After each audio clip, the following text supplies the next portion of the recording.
Welcome back to the Chip Shot Football Podcast here on November 19th, a Tuesday here after Week 11. We got to talk about one more game here on today's show. One that I think holds a lot of importance, I think, for the Colts, obviously, talking about the playoffs and everything like that, but also in particular for Anthony Richardson, because Anthony Richardson returned as the starting quarterback for the Colts in this game. He scored the game-winning touchdown to ultimately defeat the New York Jets 28-27 over here again in MetLife. The Colts snap a 3-game losing streak to bring their record to 5-6, while the Jets drop another game and brings them to 3-8 on the year, and they extend their losing streak to 2 games now, and they've lost the last 7 of their last 8 games. And another loss, another bad streak like that leads to the news that we got today about the Jets firing their general manager, Joe Douglas. We don't have a segment on it today, but I'm going to talk more about it tomorrow when I have more of the facts, more reactions, and more, reports on it. So we're going to go into that, tomorrow. But focusing on this game, a win for the Colts keeps them only 1 game behind the Denver Broncos for that last spot in the playoffs, while knocking off a contender for one of those wild card spots mathematically, the New York Jets, and knocks them even further away from the postseason. If anybody still believed that they could have made it, it becomes extremely hard for them now that they're going to have to win all their remaining games, but also get some help from other games as well. And momentum in this game was huge, and momentum swung in each team's favor during this game a bunch of times. The Colts did a good job to kind of steal it back there at the end of the game and steal this win pretty much. Only winning by 1 point was,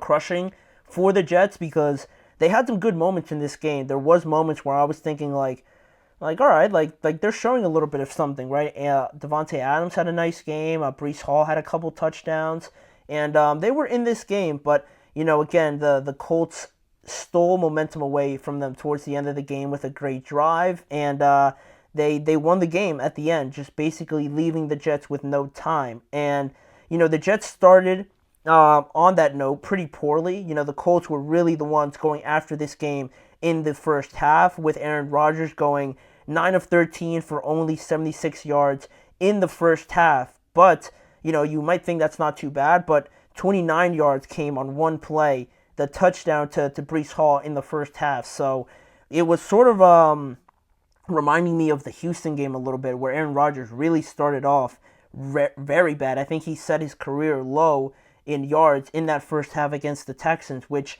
they ultimately won the game, but it reminded me of that game, and also it looked like it could have been the same switch after halftime, but it looked like they were going to hit the same switch and they were going to win the second half and just play better coming out after halftime. But I thought Anthony Richardson really stepped up, and he was the difference, in my opinion, in this game, because he had a very, very efficient day overall. Looking at the performances overall from both of these teams, Anthony Richardson was 20 of 30, 272 yards, a touchdown through the air, but 2 rushing touchdowns as well.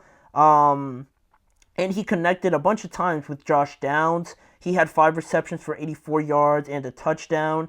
Alec Pierce made some big catches. He had 74 yards on the day. But saying that, the Jets didn't play too bad either. Aaron Rodgers had 184 yards and 2 touchdowns, but he was 22 of 29 at the end of the day. Breece Hall had 1 rushing touchdown and another receiving touchdown.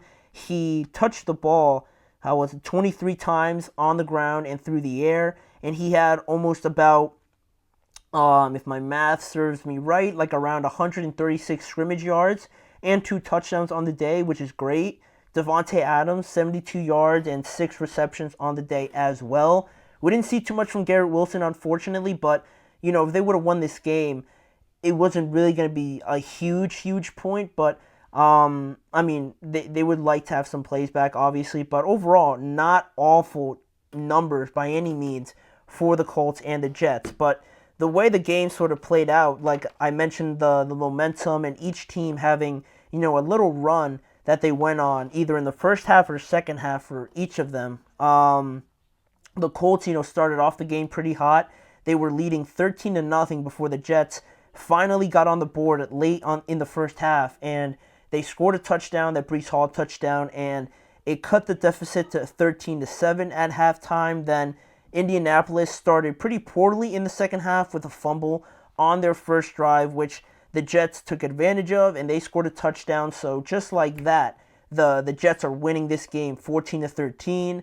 Then it got up to the point where it was 16-17 after 2 field goals, and the Jets scored another touchdown, and they were now leading 24-16. But Indianapolis now starting to get back into the game. They responded with one of 2 great drives by Anthony Richardson in that fourth quarter. The first one brought the game to 22-24, still with the Colts losing, but after the Jets went down and scored a field goal, bringing it to 27-22 at this point, they had 2 minutes and 41 seconds left, the Colts did, to go out and put together another great drive by Anthony Richardson again to now take the lead, with him scoring a game-winning touchdown essentially there with his second rushing touchdown, giving the Colts a 28-27 lead. And that last drive for the Jets really just wasn't that good.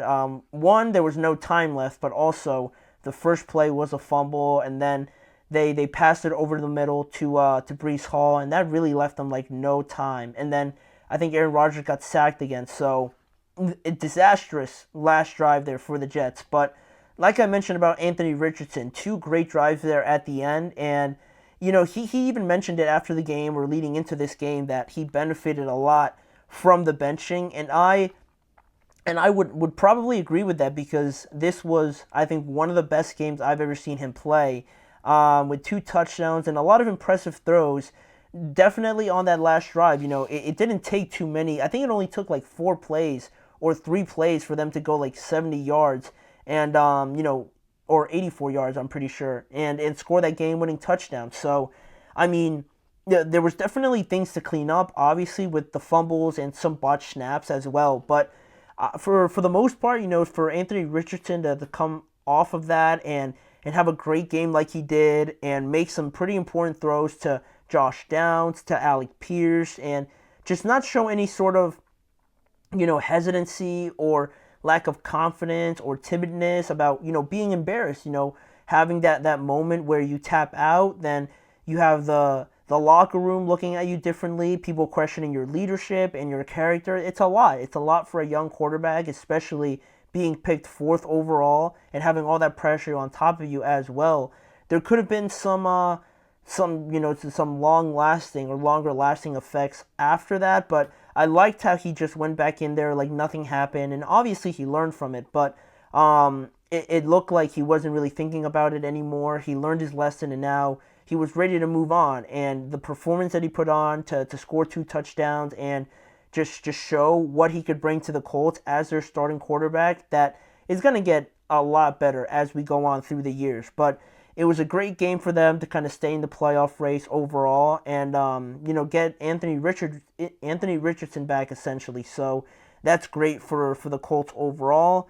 And then you get to the Jets, right? The offense has been hit or miss ever since there was the hype around Davante Adams coming, and then Garrett Wilson makes that catch on Thursday Night Football, I believe, obviously against the Texans. And people, I mean, me included, are really thinking that this Jets team could maybe, go on a little bit of a run here with Garrett and Davante Adams playing like this. But each and every week, if it's not a game where the offense is just playing awful and they're getting blown out, it's games like this where there's crucial mistakes or the defense isn't really stepping up. The defense was supposed to be, one of the most impressive parts about this team, one of the more reliable parts about this team. But I feel like in these moments where, you get some output from the offense, it feels like the games where the offense doesn't play great, the defense is playing better. And then once the offense is playing pretty solid,